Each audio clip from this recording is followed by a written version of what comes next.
Hey guys, welcome back to another episode of the One Tree Hill Rewatch here on the Filmaholic channel. And I'm talking about episodes 17 and 18 of Season 7. Today we're moving on through Season 7. It's been a little bit since I put up a video, sorry about that. I'm going to try to catch up on some of these. But 17 is at the bottom of everything, is the episode title. Like I said in my last video, these next two episodes are pretty heavy emotionally.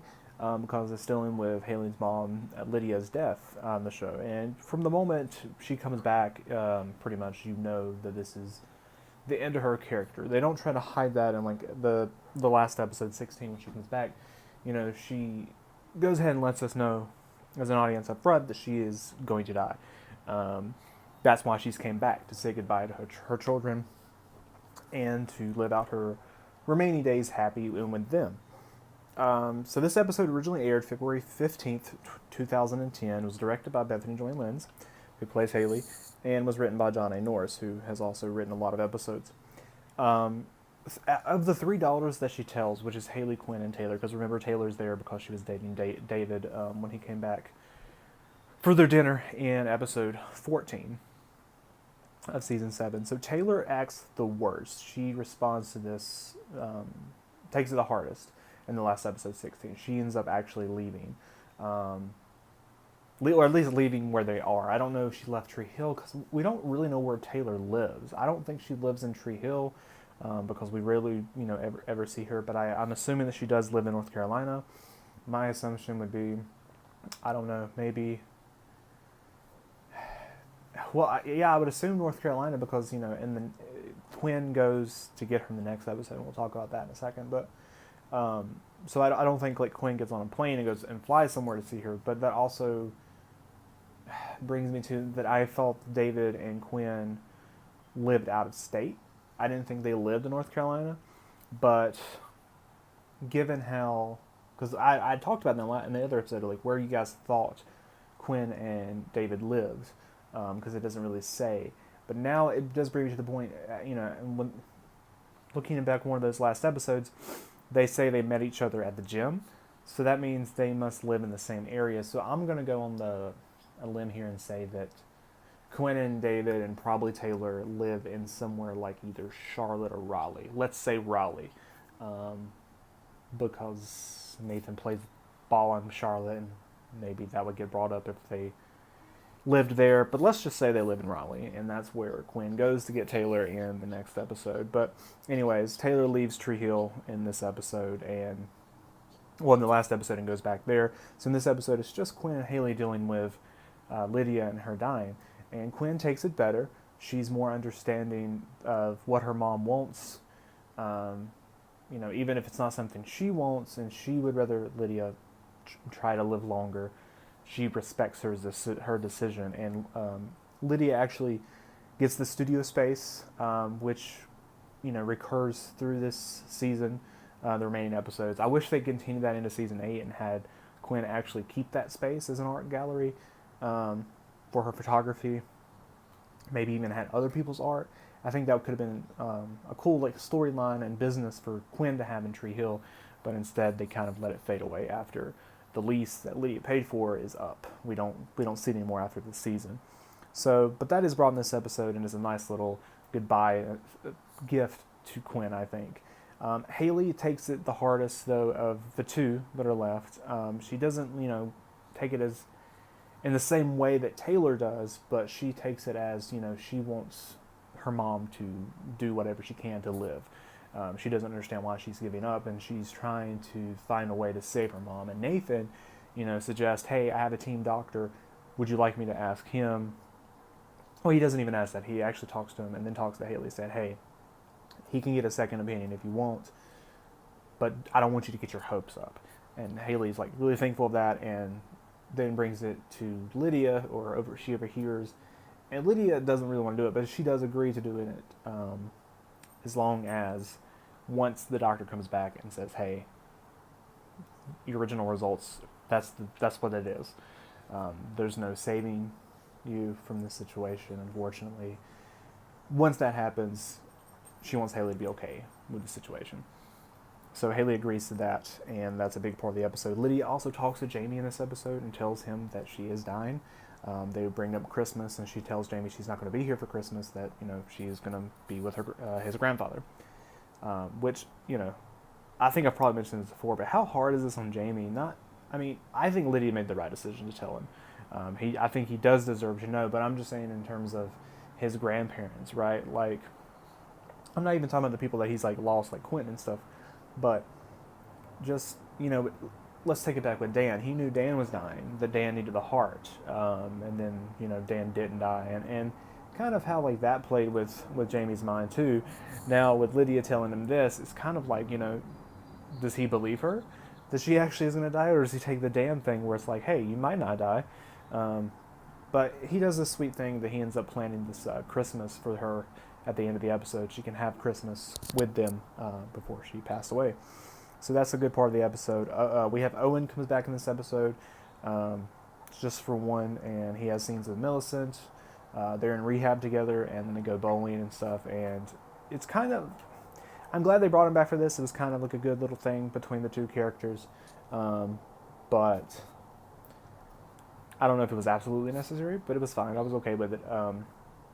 It's really him trying to tell her, hey, don't give up on Mouth. You need to go back and be with Mouth. Like, you guys are good together, but then Mouth's also, his relationship with Lauren is increasing too at the same time. Even though Mouth is jealous over the Owen and Millicent thing in this episode, which I like Mouth and Millicent. I've spoken in the past, I didn't like some of the decisions they've made with Millicent's character.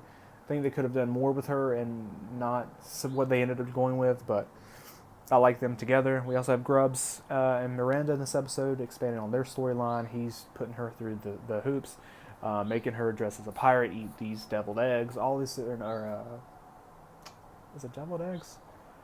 The sour eggs or whatever. It was disgusting looking, but he's making her do that because she wants him to record an album, and he's scared to. And then eventually he agrees to make the album.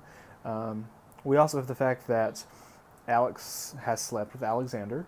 And this is something that I want to talk about in both, because she sleeps with him. We get that in this episode. But she sees him on set, and she talks about how it was bad, right? Like she didn't enjoy it. That and the fact that her neighbors at the hotel are these middle-aged guys that are in town for like a outdoor furniture convention, and they're up all night partying and everything, and it's keeping her from sleep, and it's affecting her on set. So we got all of this, and I'll come back to that in just a minute when we talk about the next episode. But then we also have Josh, who comes in this, I believe it was this episode, it could have been the last, but he comes in. I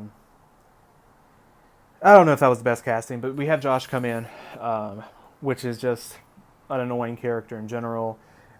Just questions that I have too, where why did Julian and Alex, why were they okay with him being cast? Because Alex doesn't like him. So if she doesn't like him, I feel like Julian would be okay with not hiring him too.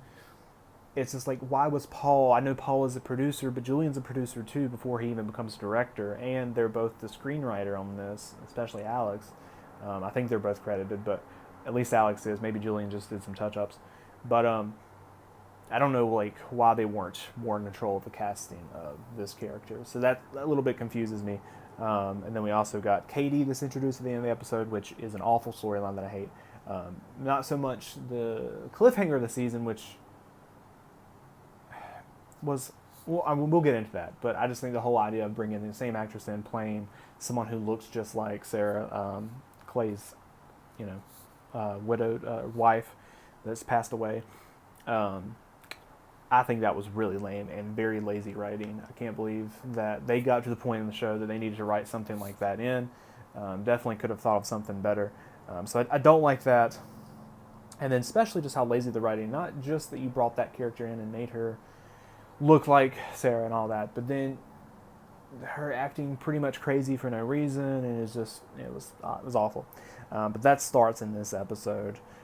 He sees her at the end because he's trying to recruit new people for his agency. And we also got the fact that Brooke decides to get back with Julian in this episode. She goes to the hotel, which, remember, Julian and Alex had just showed up at the end of the before this, and it's filmed so that you think Julian is going to go to bed with Alex. He's like, hey, hang on, I'll walk you to your room. But as an audience member, that's not going to happen. Julian's not going to do that, and they're not going to write that for the show. Not at this point in the series anyways. So what happens is they switch rooms. Well, we don't find that out officially until the next episode, because then Brooke comes in and she ends up going up to the hotel room. She gets the key from the bellhop, and she goes up there, walks into Julian's room, and Alex is laying naked in the bed. Julian's sweater's in the room, and someone's in the shower, which she imagines is Julian as soon as she leaves, and that's the cliffhanger of the episode. But we, as an audience, know, especially if you watched it before, that it is not Julian in there, that he has switched rooms with Alex, and Alexander is actually the one in the shower.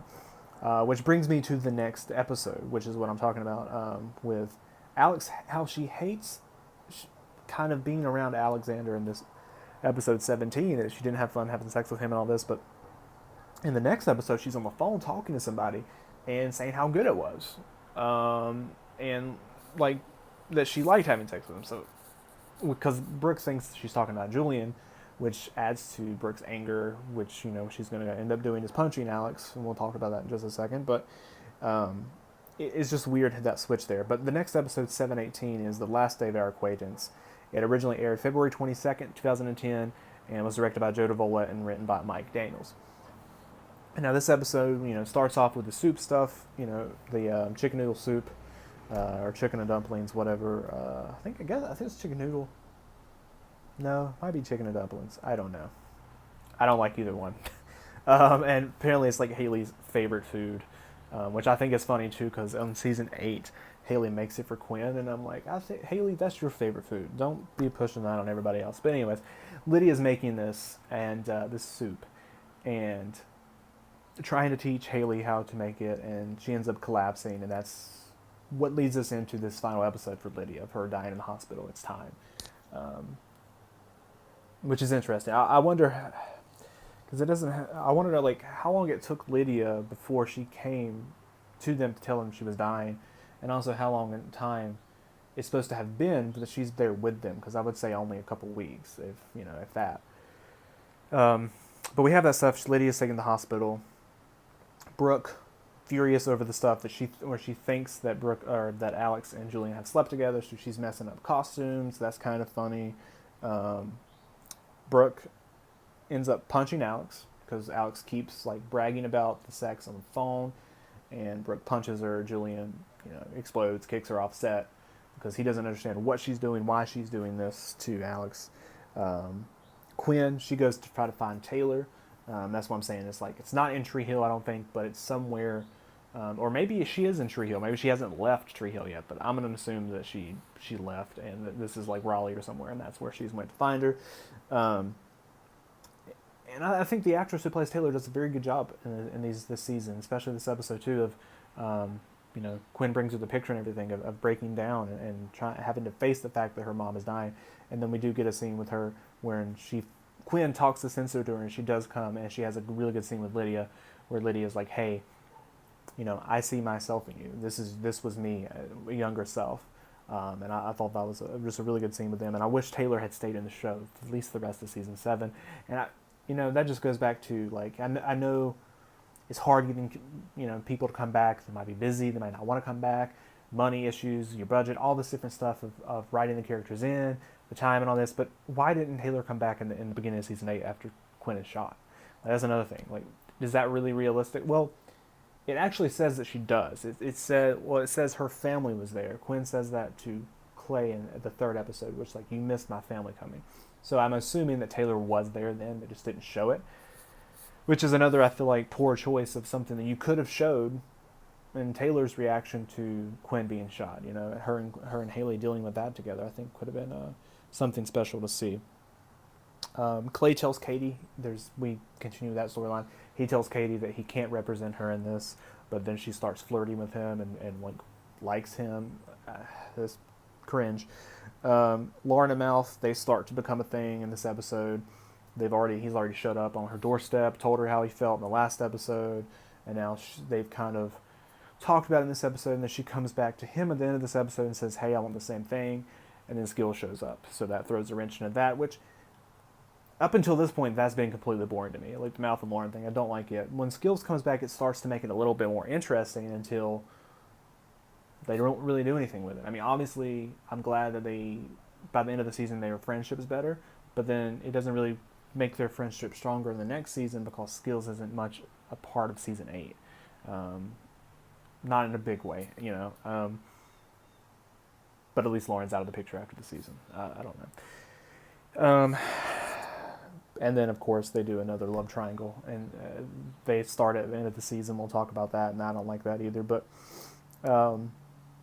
Brooke and Alex, they have a scene too where they kind of they don't make up, but come to more of an understanding of why Brooke hit her, and then finding out the truth from Alex and all this. And then she goes and talks to Victoria, and I love that scene with Brooke and Victoria because I love the way it's shot, where it's like them laying on the floor and the camera looking down at them. I thought that, and the colors too, from the changing of the colors inside of Close of a Rose, I thought that was all done really well. And it was a good scene too because, especially if you've seen it before, as an audience, Brooke is telling her all these things, and the fact that Alex slept with Alexander, and how that doesn't faze Brooke, but as Victoria, she knows the person she was seeing just slept with somebody else, and that's upsetting to her. And then, of course, Brooke and Julian do get back together in this episode. Finally, have them back together for good now. I was happy to see that. Jamie and Quinn and all them, they have this home movie they set up. Clay and brings his laptop and whatever, and they set it up, and they have all these pictures and stuff. They show Lydia with the whole family together as she dies, unfortunately. And then we have the funeral. A couple things about the funeral. One, I'm not exactly sure where that's shot in Wilmington, but I think it's the same location they used it in season 4 in the finale. When Haley tells Lucas that she wants him to be the godfather of Jamie.